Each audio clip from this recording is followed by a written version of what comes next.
Salam damai sejahtera di dalam Tuhan kita Yesus Kristus. Shalom, selamat pagi dan semangat pagi. Jumpa kembali dalam renungan pagi kita untuk hari ini, Senin 6 November tahun 2023. Dan pekabaran firman Tuhan kita di pagi ini dengan judul Sukacita Membeli Harta yang Terpendam. Sebelum kita lanjutkan, mari berdoa. Bapa di sorga, terima kasih untuk semua kebaikan-Mu dalam hidup kami hingga di pagi hari ini. Kami akan dengarkan pekabaran firman Tuhan, biarlah firman-Mu dapat menjadi berkat dalam kehidupan kami. Terpujilah nama Tuhan, dalam nama Yesus Kristus, kami persembahkan doa ini. Amin. Sekali lagi pekabaran firman Tuhan kita di pagi ini dengan judul Sukacita Membeli Harta yang Terpendam. Dan pekabaran firman Tuhan kita yaitu Matius 13 ayat 44. Hal kerajaan sorga itu seumpama harta yang terpendam di ladang, yang ditemukan orang, lalu dipendamkannya lagi. Oleh sebab sukacitanya, pergilah ia menjual seluruh miliknya, lalu membeli ladang itu. Dalam perumpamaan ini, ladang yang berisi harta menggambarkan kitab suci, dan Injil kebenaran adalah harta itu. Tanah itu sendiri tidaklah terjalin dengan lapisan-lapisan emas dan penuh dengan benda-benda yang berharga, sebagaimana halnya dengan firman Allah. Ketika Kristus berada di bumi, Dia berhubungan dengan beberapa orang yang pikirannya dipenuhi dengan harapan keuntungan duniawi. Mereka tidak pernah beristirahat, tetapi terus-menerus mencoba sesuatu yang baru, dan harapan mereka yang luar biasa dibangkitkan hanya untuk dikecewakan. Yesus mengetahui keinginan hati manusia yang sama di segala zaman, dan Dia meminta perhatian mereka pada satu-satunya kekayaan yang abadi. Kerajaan sorga, kata Dia, seumpama harta yang terpendam di ladang, yang ditemukan orang, lalu dipendamkannya lagi. Oleh sebab sukacitanya, pergilah ia menjual seluruh miliknya, lalu membeli ladang itu. Dia memberitahukan kepada orang-orang tentang harta yang tak ternilai, yang berada dalam jangkauan semua orang. Dia datang ke bumi untuk membimbing pikiran mereka dalam mencari harta yang terpendam ini. Jalannya ditandai. Yang paling miskin yang akan mengikuti Dia akan dibuat lebih kaya daripada yang paling kaya di dunia yang tidak mengenal Yesus, dan mereka akan dibuat semakin kaya dengan berbagai kebahagiaan mereka dengan orang lain.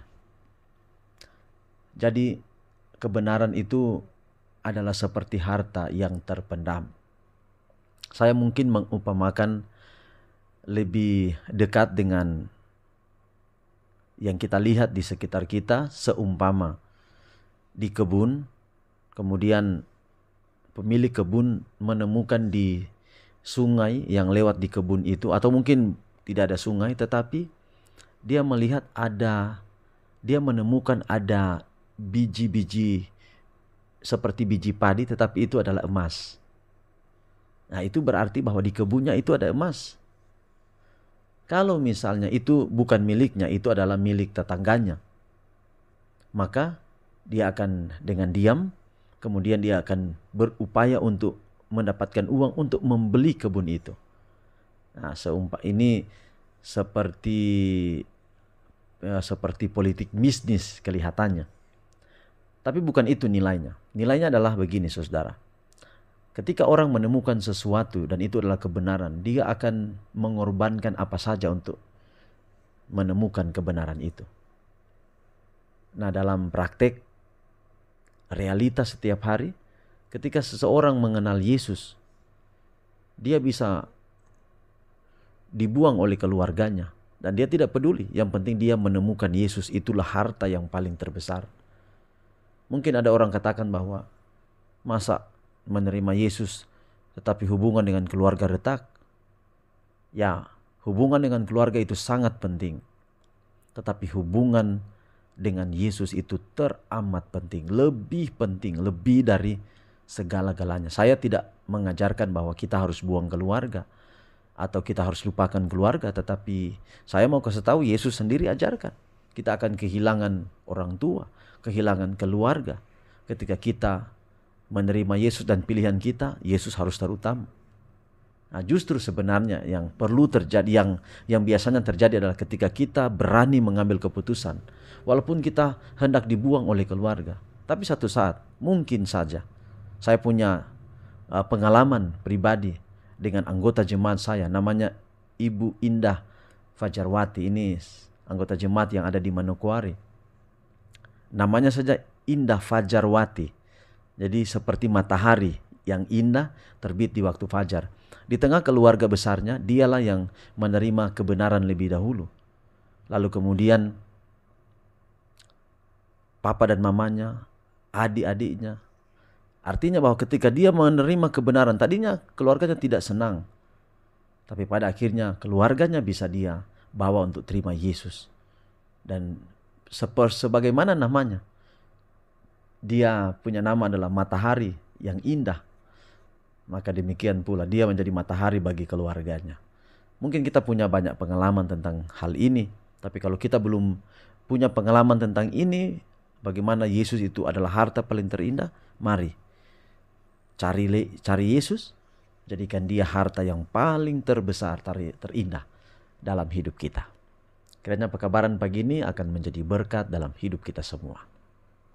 Mari kita akhiri dalam doa, mari berdoa. Bapa, terima kasih pekabaran yang indah hari ini. Kiranya dapat menjadi berkat dalam kehidupan kami semua. Peliharakan kami hari ini di setiap tugas kami tidak jalan sendiri tapi selalu dengan Tuhan. Inilah doa kami, dalam nama Yesus kami telah berdoa. Amin. Saudara yang kekasih, demikian pekabaran pagi ini. Sampai jumpa besok. Tuhan memberkati kita semua. Shalom.